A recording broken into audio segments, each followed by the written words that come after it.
శేఖర్ భాష మాట్లాడుతుంటే శేఖర్ భాష అంటగట్టి ఈ అమ్మాయికి అక్రమ సంబంధాలు అంటగట్టి ఈ అమ్మాయిని బయటికి గెంటేయడాన్ని జస్టిఫై చేసే ప్రాసెస్ జస్టిఫై చేసే ప్రాసెస్ ఈ అమ్మాయిని బయటికి వెళ్ళిపోతే మీరు చెప్పే దాంట్లో వాస్తవం లేదని అనుకుంటారు.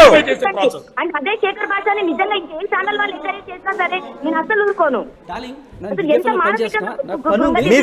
సరే ఉద్యోగం పోయే పనులు చేయకు. మీ ఉద్యోగం ఇప్పిస్తాం, మేము మాట్లాడతాం, మీ ఆఫీస్ తో మాట్లాడతాం. శేఖర్ భాష మీరు పారిపోతున్నారా? శేఖర్ భాష ఇదిగో ఇదేంటి శేఖర్ భాష శేఖర్ భాష వచ్చి మాట్లాడేవాడు ఉద్యోగం ఎలా పోతుంది, పారిపోతుంది శేఖర్ భాష. కూర్చోమనండి, శేఖర్ నిజం చెప్పకుండా పారిపోతున్నారు. శేఖర్ కాదు మాట మగజాతి శేఖర్ శేఖర్ భాష శేఖర్ భాష shameless man. Lavanya control your self.